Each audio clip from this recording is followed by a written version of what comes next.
Everything in life can change in an instant. You think you're living in a safe world full of good things, but with just one wrong decision or an unexpected action, everything can quickly take a completely different turn. The terrifying change from Nice to nightmare is a story about the sudden shift from peace to horror. What seemed like an ordinary day turns into a nightmare, where poor choices can destroy everything. Sometimes regret comes swiftly and unexpectedly, making us realize that every decision comes with a price. A moment of instant regret tells the story of a character who experiences a moment they can't undo, where hasty and thoughtless actions lead to an irreversible outcome. In that brief moment, one realizes that regret is a futile feeling, when everything is already too late. Story 1. The terrifying change from Nice to nightmare in Dodge County, Wisconsin. On a beautiful day, Mariana, a 24-year-old woman on probation, was driving as if she were participating in a race. The peaceful roads of Dodge County suddenly became much more tense when Mariana sped past a police car as though she were in an international racing competition. Deputy Smith, the officer on patrol, immediately noticed the unusual behavior and decided to pursue her in order to pull her over. As the car came to a complete stop on the side of the road, Deputy Smith stepped out of his patrol car and slowly approached Mariana's vehicle. With his sharp eyes and years of experience, he quickly noticed several signs of trouble. At first glance, Mariana's bloodshot eyes were a clear indication that something was off. She appeared disoriented, as if she had been awake all night, or had just come from a night of overindulgence. She seemed unsteady, even in a seated position, a subtle but worrying sign.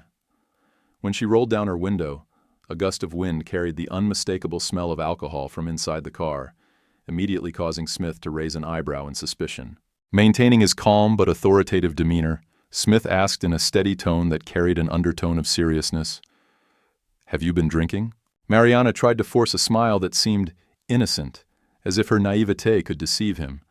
She responded with a slurred voice, evasive yet trying to appear casual. "Just 1 or 2 drinks at a family gathering." She quickly laughed and blinked, as if trying to shift her gaze away from the officer's stern look. Although her answer seemed sweet and friendly, it was completely unconvincing. Instead of denying or offering a more detailed explanation, Mariana only gave a vague excuse, which only heightened Smith's suspicion that she had likely drunk more than she was letting on. Deep down, Mariana knew she was trying to ignore the truth. Yet, in that moment, she still held a faint hope that the officer would believe her naive lie and let her go. The atmosphere inside the car suddenly became strangely lively. From the back seat, Jake, the carefree, humorous passenger, decided to stir the pot, as if a comedy show was unfolding on stage. "Hey, why don't you ask us if we've been drinking?" he shouted with a mischievous grin, intentionally adding to the confusion. "I've had 3 drinks, but I'm not driving." Jake's nonchalant and joking tone didn't just make Mariana giggle, but also had him laughing uproariously, as if he were telling a joke at a party. Smith sighed inwardly, knowing that while the scene was undeniably humorous, his job was to ensure the safety of everyone on the road. As Deputy Smith patiently proceeded with the information check and tried to keep everything under control, the atmosphere suddenly shifted. Mariana, who had been wearing an innocent smile, suddenly switched to a burst of anger, as though all her patience had run out. Not only did she refuse to cooperate, but she also began to snap and then suddenly lowered her head and charged at Deputy Smith. The unexpected collision knocked his glasses off his face and sent them tumbling to the ground. The surrounding officers were stunned, and the light-hearted, half-joking conversation instantly vanished, replaced by a tense atmosphere, as if in just one more second, the confrontation could explode into a full-blown fight. As Deputy Smith patiently proceeded with the information check and tried to keep everything under control, the atmosphere suddenly shifted. Mariana, who had been wearing an innocent smile, suddenly switched to a burst of anger, as though all her patience had run out. Not only did she refuse to cooperate, but she also began to snap and then suddenly lowered her head and charged at Deputy Smith. The unexpected collision knocked his glasses off his face and sent them tumbling to the ground. The surrounding officers were stunned, and the light-hearted, half-joking conversation instantly vanished, replaced by a tense atmosphere, as if in just one more second, the confrontation could explode into a full-blown fight. Seeing the situation worsening, Jake, the group's resident jokester, felt the need to step in and save the day for everyone. Glancing around, he quickly opened the car door, slid out of his seat, and jumped toward the driver's seat. Grabbing the steering wheel, he began yelling dramatically, as though it were a high-stakes escape. "Let's go! We can get out of here!" With a tone as over-the-top as an action movie, Jake played the role seriously, making it seem like anyone who hesitated would miss their chance to escape. Seeing the situation worsening, Jake, the group's resident jokester, felt the need to step in and save the day for everyone. Glancing around, he quickly opened the car door, slid out of his seat, and jumped toward the driver's seat. Grabbing the steering wheel, he began yelling dramatically, as though it were a high-stakes escape. "Let's go! We can get out of here!" With a tone as over-the-top as an action movie, Jake played the role seriously, making it seem like anyone who hesitated would miss their chance to escape. However, before the escape scene could play out, the other officers reacted quickly. Seeing Jake's move, they swiftly surrounded and blocked everyone in the car, leaving the entire group utterly deflated. Jake's impromptu escape plan was cut short before it could even start, and he slumped back into his seat, laughing awkwardly like an actor who had flubbed their big moment. Watching the chaotic scene unfold, the officers couldn't help but shake their heads, wondering whether they were facing a serious situation or just a group of friends who had taken one party too many. But despite the absurdity and humor of the situation, Deputy Smith remained resolute, reminding the group that their actions could lead to very real and serious consequences. Eventually, when all hopes of turning the situation around had faded, Mariana was handcuffed and escorted to the police car. Seemingly aware of her predicament, instead of accepting it, she became more agitated than ever, banging her head against the partition between the front and back seats, as if to vent her frustration. The rhythmic banging echoed loudly, causing the officers outside to feel both concerned and somewhat exasperated. Deputy Smith had to call for backup to prevent Mariana from injuring herself, and after a bit of struggle, they decided to put a small helmet on her, one that was typically reserved for emergency situations. "We don't want any more injuries," he said with a sarcastic smile, half joking, half serious, as a reminder to Mariana to protect herself. Eventually, when all hopes of turning the situation around had faded, Mariana was handcuffed and escorted to the police car. Seemingly aware of her predicament, instead of accepting it, she became more agitated than ever, banging her head against the partition between the front and back seats, as if to vent her frustration. The rhythmic banging echoed loudly, causing the officers outside to feel both concerned and somewhat exasperated. Deputy Smith had to call for backup to prevent Mariana from injuring herself, and after a bit of struggle, they decided to put a small helmet on her, one that was typically reserved for emergency situations. "We don't want any more injuries," he said with a sarcastic smile, half joking, half serious, as a reminder to Mariana to protect herself. Once things had calmed down, they began heading to the hospital for a blood alcohol test. On the way, Mariana, perhaps realizing her defiance hadn't worked, switched to another strategy, pretending to pass out. She slumped her body and started breathing weakly, her eyes half closed as if in a dazed state. The officers in the front exchanged glances and sighed in exasperation. "Try breathing normally," one of them said while driving, trying to keep calm, but couldn't help smiling at Mariana's over-the-top performance. But Mariana's deep act didn't fool Jake, who was sitting in the back seat. Leaning forward, he looked at her with a smirk and whispered loudly enough for everyone to hear, "She's not passed out, she's just acting." Jake's remark was like a breath of fresh air, bringing some humor to the tense situation. Everyone in the car, including Deputy Smith, couldn't help but laugh. In that moment, the atmosphere lightened a little, as though they were watching a play where Mariana was the lead star, but Jake, the supporting actor, stole all the laughs. Jake's comment caused the whole group to burst into hearty laughter, the sound of which lightened the tension and sadness of the evening. Meanwhile, Mariana, although knowing she was the butt of the joke, couldn't help but laugh along. She shook her head, shrugged helplessly, and accepted that she was now the main character in a story that would likely be retold for years to come. That night, after things had calmed down, The group of friends gathered together, not in a somber or gloomy atmosphere, but with a light-hearted attitude mixed with laughter. Jake, who still vividly remembered every detail of the events, didn't miss the chance to tease Mariana. He pointed at her with a humorous expression and made a sharp-witted remark. "At least I still got to drive home, provided she wasn't sitting next to me." Jake's comment caused the whole group to burst into hearty laughter, the sound of which lightened the tension and sadness of the evening. Meanwhile, Mariana, although knowing she was the butt of the joke, couldn't help but laugh along. She shook her head, shrugged helplessly, and accepted that she was now the main character in a story that would likely be retold for years to come. One of the friends jokingly suggested, "Next time we have a party, maybe we should make Jake the designated driver, not Mariana." This line caused another round of uncontrollable laughter. They realized that sometimes the worst situations turn into the most memorable ones, a funny lesson and a story that would become a staple in future gatherings. And so, from a nightmare evening, the event slowly morphed into a humorous tale that brought the group closer together, reminding them that sometimes the unexpected mishaps are what create the most cherished memories and the loudest laughs.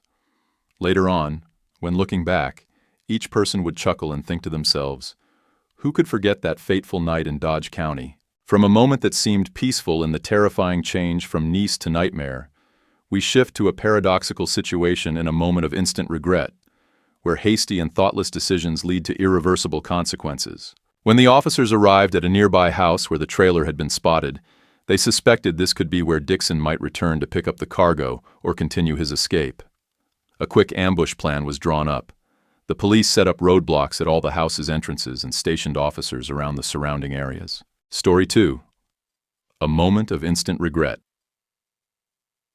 On August 25, 2024, the Columbia County Police Department received an urgent call from a neighboring police unit reporting that a truck and trailer had been stolen in Day County, Wisconsin.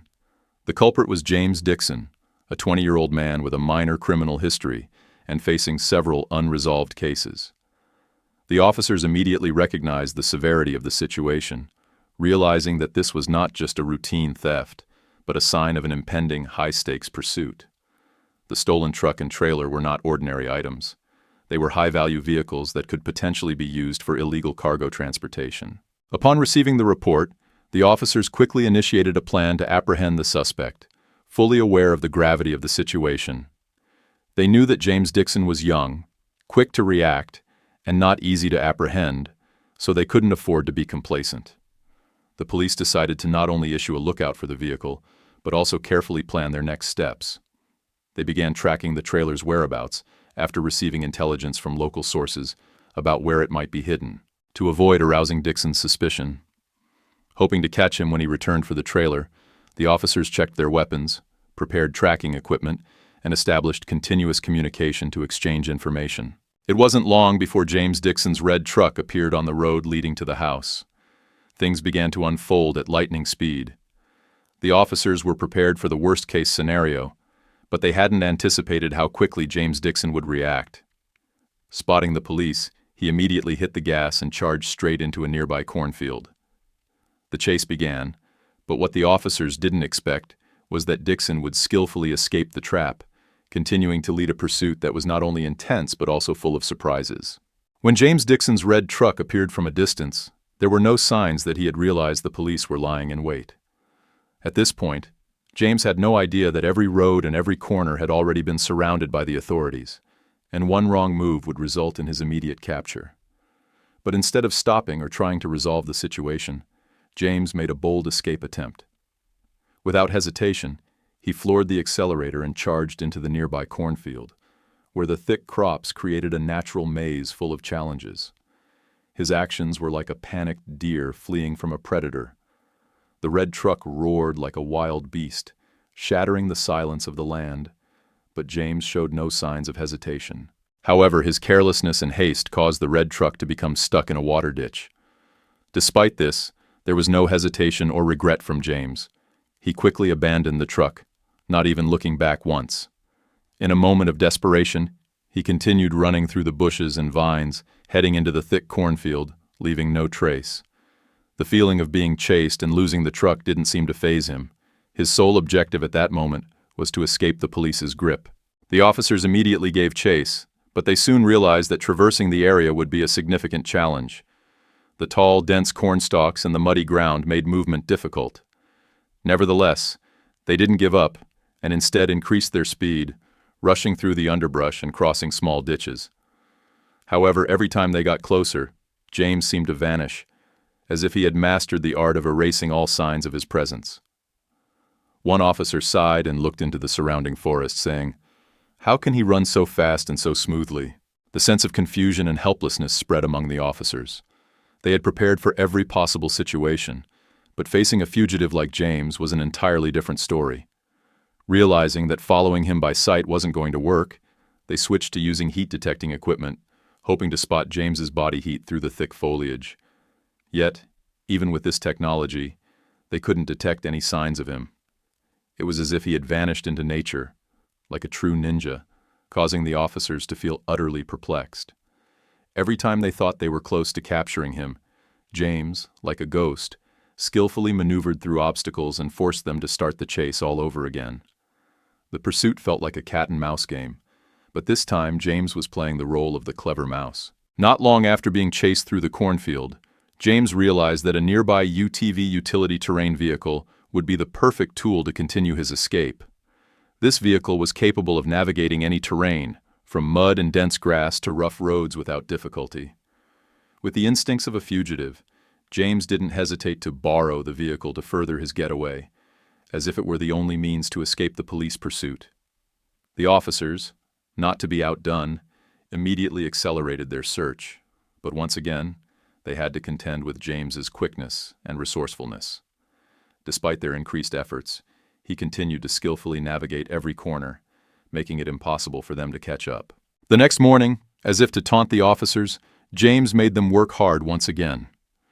Just when the police thought they had lost his trail, they suddenly discovered James behind the wheel of yet another stolen vehicle. But this wasn't just any car. It was one that could create a sense of urgency and high tension whenever it appeared in situations like this. A high-risk chase was immediately set up, resembling a scene from an action movie. James showed no sign of discouragement. On the contrary, he seemed even more confident. It was as if every pursuit only made him more excited, and he didn't hesitate to slam the gas pedal, speeding away like a professional racer. At speeds over 100 miles per hour, 160 kilometers per hour, James raced down deserted roads, through intersections and curves, overtaking other vehicles without slowing down. The police cars trailing behind were left in a cloud of dust as James zoomed past like a phantom. His image was that of a race car showcasing its talent on the track, but instead of basking in the admiration of spectators, James was fleeing from the very law enforcement officers trying to catch him. Finally, James decided to dive into a soybean field, where the rows of trees and dense bushes offered the perfect cover to hide from the police. However, his determination didn't end there. Instead of continuing to drive, James left the vehicle behind and chose to run on foot. It seemed he believed that running would make it easier to escape, as if being caught in the vehicle would make it easier for the police to track him down. Although James thought he could avoid the police by abandoning the truck, the officers didn't give up. They had been closely monitoring his movements and knew that even the slightest lapse in attention could cause them to lose his trail. Therefore, they didn't stop. They continued the chase through the field, now more determined than ever. They swore they wouldn't let James, no matter how agile and quick, escape again.